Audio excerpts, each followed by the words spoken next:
Miarabantsika rehetra ny tokantrano any indray izay manaraka ny fandaharana zagasy eto amin'ny fahitalavitra ny RTN amin'izao fotoana izao. Miavaka kely ny fandaharantsika amin'ity androany ity satria dia somary lavalava zavatra anankiroa samy hafa ihany koa no resadresanay ato anatin'izay fandaharana izay amin'ity androany ity. Eto ary izay dia efa manasa antsika mpianakavy rehetra indray anaraka ny fandaharana hatramin'ny farany. Ny voalohany no jerentsika amin'izany dia mahakasika ny foko tsy mety indray. Efa nojerentsika tany lolotany hoe aveza moa tsy mety izy avy izy ireo manona sy manahoana ny mombamomba azy amin'ny akapobeany ihany koa fa androany isika dia hijery indray hoe aiza ho aiza ny finoan'ny razabe ny tsy mety hatramin'izay izany hoe ny finoanany zanahary sy ny finoanany razana ihany koa. Tsampiandrelanareo ary izay fa ho arahantsika avy hatrany ny fanadihadiana mahakasika an'izay hoe ny finoan-drazany tsy mety izay.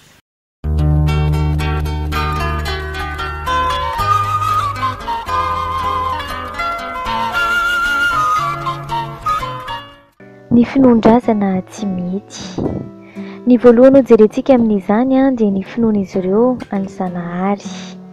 Manana finoana velona ny tsy mety fa misy tokoa ny zanahary ary izy io no nahary ny zavatra rehetra na ny hita maso na ny tsy hita maso.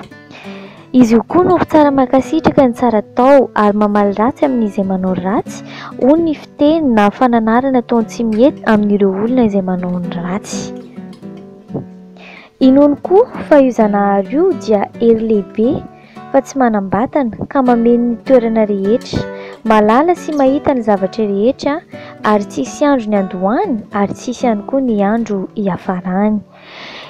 Inoany ihany koa fa io zanahary io dia hery farany ambony ka mendrikajy sy voninahitra ary tompo sy mpanjaka ny zavatra rehetra. Inoan'izy ireo ihany koa fa mahavita izay rehetra tsy vitan'olombelona ny zanahary. Porofon'izany raha mijoro izy fa indrindra manao joro lehibe, ny zanahary no antsoiny voalohany mba ho fanomezam-boninahitra azy vao miantso ny razana isan-karazany izy ireo. Namorona sorona lehibe izy ireo fanajana sy fangataham-pitahiana ary fisaorana sy fifonana amin'ny zanahary sy ny razana. Ny zavatra tena tiany tsy mety no atolony amin'izany sorona izany, ohatra ny omby tsara volo tsy misy kilema, akoho tsara volo, tantely izay zavamamy amin'ny joro madinika. Mazava araka izany fa mino ny fisian-janahary, ny halehibeny, ny fahefany, ny foko tsy mety. Na dia izany aza misy amin'izy ireo no mino fa manambady ny zanahary, ka izany no mahatonga ny teny fanaon'ny olona sasany hoe zanahary lahy, zanahary vavy. Misy anefa ny tsy mino an'izany ihany koa. Misy ihany koa ny mino fa maromaro ireo zanahary, zanahary mpanao ny tsara, zanahary mpanao ny ratsy, izay antsoina hoe zanahary kafiry. Tena maro tokoa ny olona izay mino azy io. Misy ihany koa ny mino fa mizara roa ny zanahary, zanahary anabo, zanahary ambony tany, ka ny zanahary anabo no ambonimbony ary io no antsoina voalohany rehefa manao joro. Ny zanahary ambany kosa no tonoina faharoa rehefa manao joro ny foko tsy mety. Na dia eo ihany koa aza ny finoan'ny foko tsy mety any zanahary dia mino ny razana ihany koa ny razamben'ireo foko ireo. Voalohany amin'izany aloha dia mino izy ireo fa ireo fanahy na lolo dia mety mitsangana na mipetraka amin'olona mbola velona amin'ny alalan'ny tromba izany. Ary ireo razana sojabe taloha dia mety mitsangana na mipetraka amin'ny zafiny ihany koa. Na izany aza ny olona izay hipetrahan'ny razana sojabe io dia mbola tompony tenany tsara ary mahalala tsara izay rehetra ataony, tahaka ny any tromba izany. Ary ny anaran'olona misy io razana io dia antsoina hoe olona hitsangan-drazana. Manaraka izany dia mino tokoa izy ireo tahaka ny Ntaolo malagasy rehetra fa mitaha sy miaro ny razana, ka izay ihany koa no antony antsoina azy ireo rehefa manatanteraka n'izay joro izay. Izany hoe rehefa avy miantso ny zanahary ny tsy mety dia miantso ny razana rehefa anatanteraka n'izay joro izay ihany koa. Ny farany ara dia mino ny razamben'ny tsy mety fa misy ny asambarana na fijaliana, ny fanahy na lolo na iana amin'ny fiainana ankoatra. Ny voalohany ho jerentsika amin'izany ara dia ny asambarana. Ny asambarana lehibe any ankoatra dia fiarahamonina ataon'ny mpianakavy ao amin'ny fasan-drazana sahala amin'ny fipetrahana eto ambony tany, miara-mifaly, miresaka, miasa sy mikorana sy ny sisa amin'ny fomba sy ny toetra nananany teto tany fahavelomany ihany. Raha ny fijalian'ny fanahy kosa indray, ny fijalian'ny fanahy na lolo na iana any ankoatra, mijaly ny fanahy tsy tafakambana amin'ny fahasandrazana amin'ny finoana tsy mety. Olombelo no fiantso ny fanahy na lolo tsy tafakambana am-pahasandrazana na hoe very faty izany. Izany no mahatonga ny foko tsy mety tena tsy famokarana na famadihana ary mitondra azy am-pahasandrazana. Raha misy maty nefa tsy karakarain'ny havany mba hiditra am-pahasandrazana dia inono mafy fa mampidi-doza, tsy mety mitsahatra ary miafara amin'ny aina aza raha tsy tonga any am-pahasandrazana izany. Ka raha misy maty na lavitra aza no misy azy dia tsy maintsy maka azy ny havany mba hitondra azy amin'ny be sy ny maro ao am-pahasandrazana. Raha misy maty lanom-boay na tsy hita toerana misy azy dia anaovana tsangam-bato lehibe ihany koa ary asiana sarin'olona mihitsy aza izany. Misy ihany koa ny fanahy sasany tsy mahazo miara-monina sy mitoetra amin'ny be sy ny maro any am-pahasandrazana noho ny antony maro samihafa eo amin'ny foko tsy mety hatrany. Ny voalohany amin'izany dia ny mpamosavy na ny mpamono olona. Ny fanahin'ny olona io dia voahelika tsy misy famindrapo mandrakizay ka tsy mahazo miray amin'ny fokon'olona any ankoatra. Ny fanahy dia eny mandehandeha miriorio amin'ny toerana maro, tsy manam-ponenana, manjary angatra hoy ny fiteny izay. Ny porofon'izany raha misy olona mandeha alina ka mare zava-maneno sahalany amin'ny fanenony rivotra nefa tsisy raha hita maso, samy ino izay mare azy fa lolo angatra iny mandehandeha iny. Ankoatran'izay ihany koa, ny olona tsy mety mikambana tamin'ny fokon'olona tetỳ tany dia hoentina hatrany amin'ny fahafatesany izany. Na inona ataon'ny olona tsy mety miray na mikambana amin'ny olona izy, ohatra ny hafaliana na amin'ny alahelo na amin'ny asa izay hitambarany isan-karazany izany, dia tsy hitambatra amin'ireo razana namany any ankoatra izay olona izay, satria indray andro raha maty olona io, indraindray tsy mandray azy mihitsy ny fokon'olona any ankoatra ho saziny izay nataony teto an-tany. Ity dia heloka mbola mety havotana ihany raha mifono amin'ny razana ilay maty. Noho izany mety iseho amin'ny nofy na fila na sikidy na amin'ny alalan'ny aretina izy. Milaza fa tsy mandray azy ry zareo namany any ankoatra satria vinitra araka izany. Ka miangavy amin'ry zareo zafy aman-janany mba hijoro andavomby iray hifonana amin'ny razana namany any ankoatra sy amin'ny velona eto tany. Raha vita soma tsara ry joro io dia mandray azy ihany ireo razana namany any ankoatra, fa raha tsy vitany ihany koa dia ho very araka izany ny fanahiny.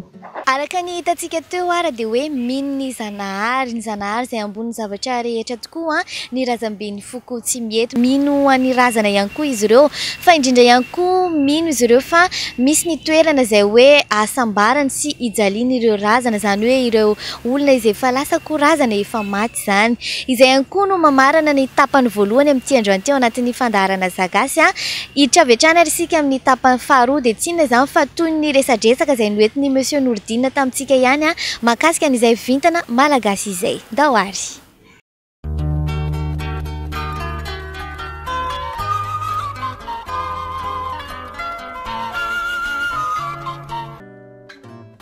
Ny vintana marobe mifamatra amin'ny eritreretra, ino ma vintana zany? Zany ane zavatra raha mandinika azy ka raha tsisy dikany, fa nefa manahirana izy io raha vintananao io tsy mety, zany mahatonga le fahasasarana. Voajanahary araka ny filazako tamin'ny voalohany le vintana, tsisy olona morogno zany. Rehefa nanao ny tany sy ny langitry ny Zanahary dia namboariny le biby, zay izy vao nagnamboatra olombelogno. Ka ny olombelogno misy vintana mitondra anao miaigny ambonin'ny tany eto, mitondra tsika, mitondra zaho. Ka eto zany dia olalinitsika tsara mba hazava amin'ny sasany. Manakory tsara moa vintana ty. Ny vintana ry tompoko araka ny fagnazavako farany, ny vintana no ahafahantsika miaina avy amin'ny Zanahary.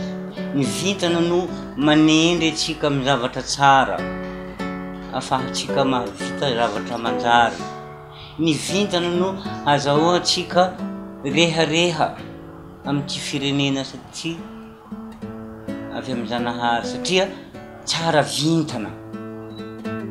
Ka eto zany za mbola manatantitra anterotsika eto matetika zany ny vintana re tompoko tsy ratsy fa ny sainao ihany no ratsy satria matoa nataon'ny Zanahary le vintana.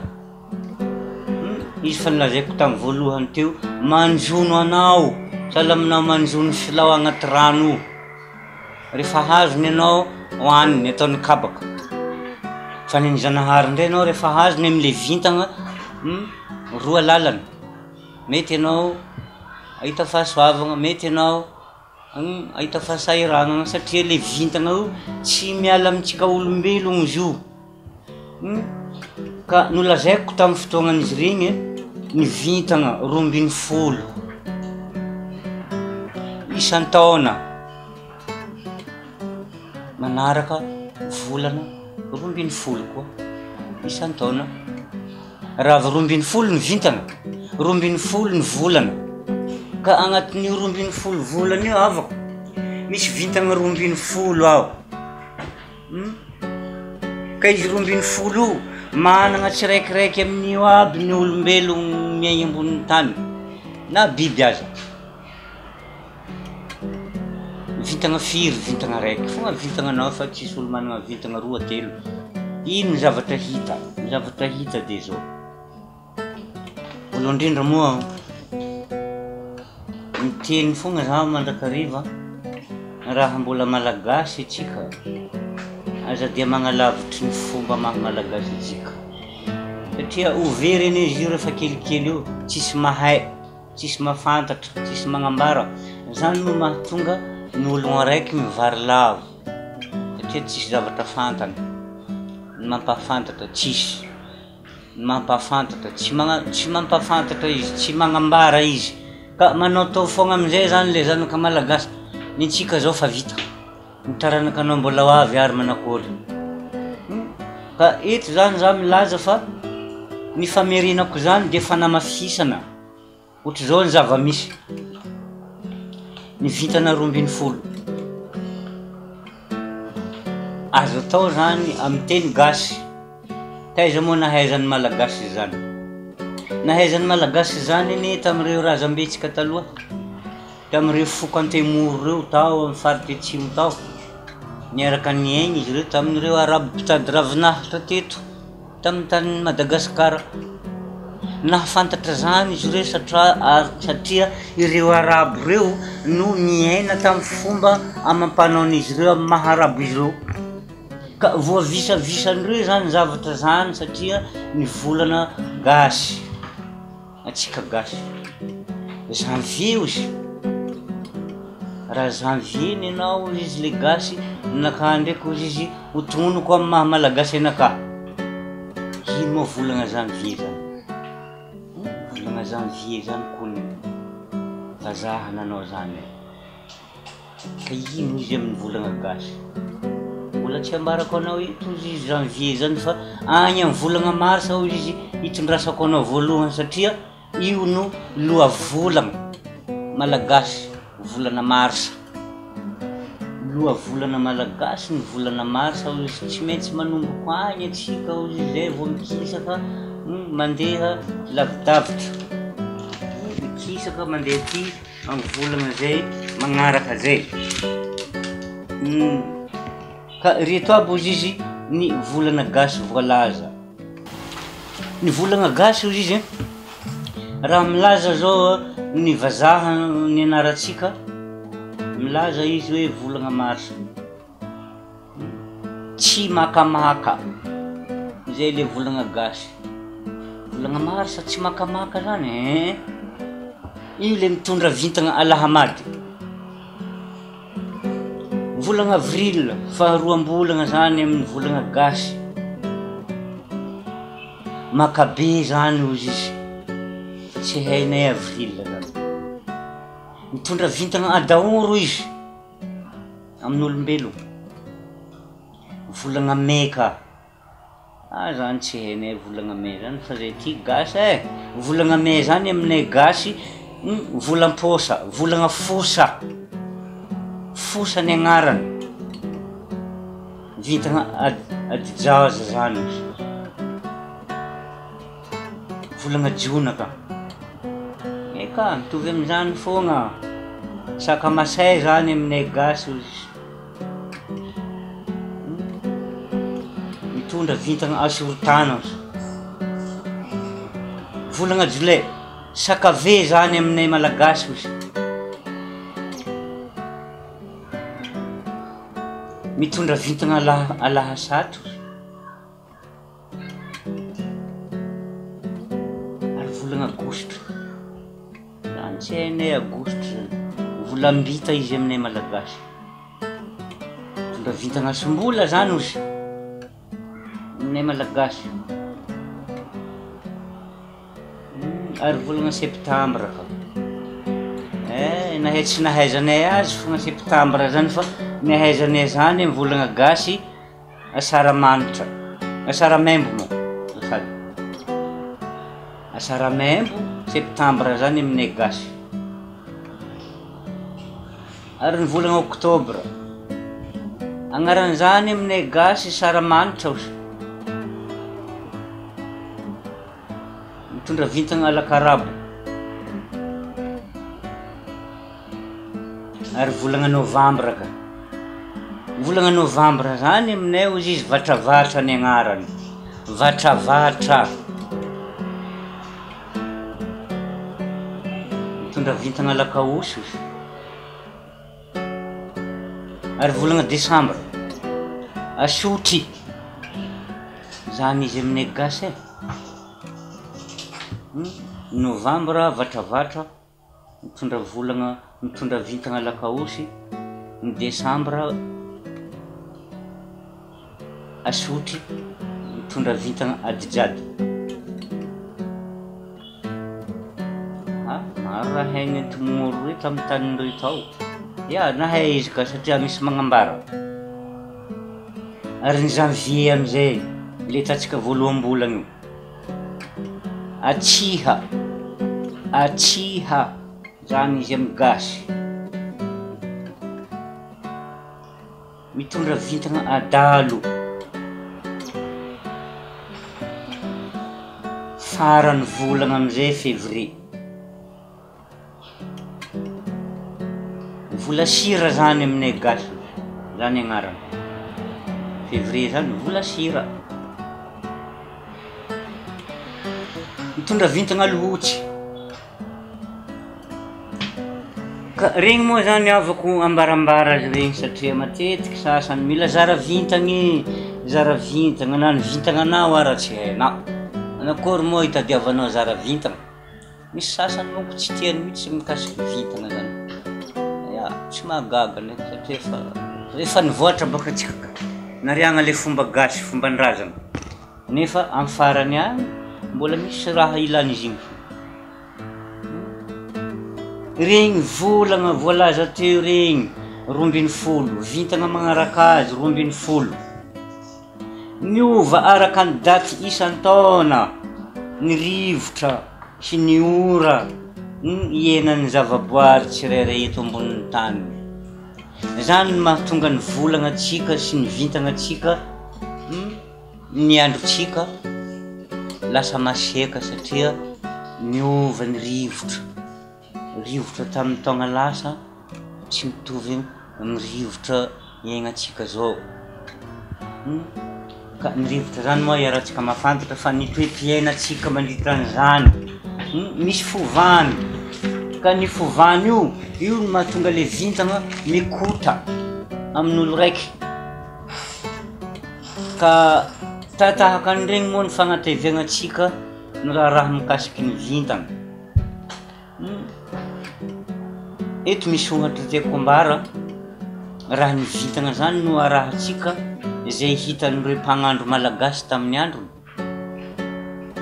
aza demba joroagna loatra managna vitagna scorpion zany vazaha nagnano agnarana zany biby zany tandre manao voakekitry zany misy koa tsy hainao scorpion zany miteny gasy mengo hala kikeriny izy io maty sur place izy koa tsy mahay misy olo mahay magnavotrona malaky na omby matanjaka be io voakekitry igny ronono aboakany amin'ny rambony magnekitry igny mahafaty ka igny zany anagnan'le olo vintagna scorpion azo amboary igny zany na dia mahery vaika io biby io fa le vintagna azo amboary igny satria tsy ny scorpion ry zany no mahery fa le vintagna miteny vazaha monko mora azahoantsika fahazavagna resaka fa nefa tsy mahazatra fa raha zavaintsika fofoa miteny baiko anie zany vintagna zany anie voapirofo mazava tsara zany io zany le fusible et le résistance des moralités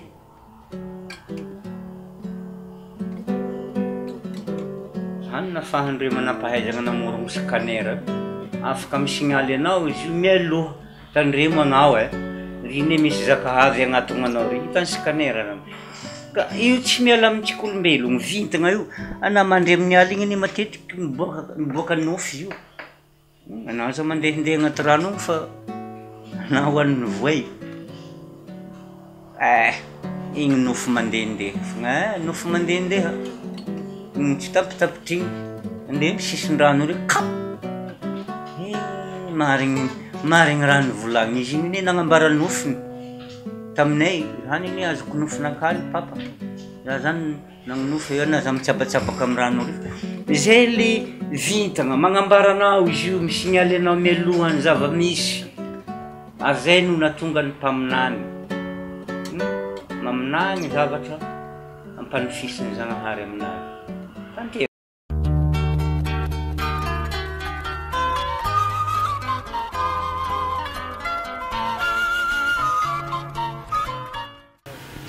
inona ihany koa fa dia nahalianantsika rehetra ny fampahafantarana izay noentiny Monsieur Nordine misimisy kokoa an'izay mahakasika ny vintana malagasy izay. Araka ny hitantsika teo dia misy tokoa ny fomba fiantsonana izay hoe volana izay amin'ny teny malagasy fa tsy ireny izay lazaintsika isan'andro izay. Araka ny hitantsika teo ihany koa dia ny volana martsa no lohan'ny volana ao anatin'ny taona zany ho antsika malagasy izay tokoa no mahatonga ny hoe fankalazana ny taom-baovao malagasy. Mbola ho arahantsika eto amin'ny fahitalavitry ny RTN ao anatin'ny fandaharana zagasy hatrany moa ny mahakasika an'izay taom-baovao malagasy izay rehefa tonga ny volana martsa. Izay koa no mamarana ny fandaharantsika tamin'ity androany ity akasitrahanay tokoa ianareo tany tokantrano tany izay ny volo marobe nanaraka ny fandaharana hatramin'ny farany. Manome toka anareo ihany koa izay fa hiezaka hatrany hikaroka zava-baovao ato anatin'izay fandaharana mamitsika izay dia aza adino ary ny famerenana isaky ny zoma amin'ny fitora sasany raha ohatra ka tsy naharaka ny fandaharana hatramin'ny voalohany ianao dia amin'ny lahady amin'ny ora tahaka izao indray ary no fotoanantsika ato anatin'ny fandaharana zagasy. Veloma tompoko.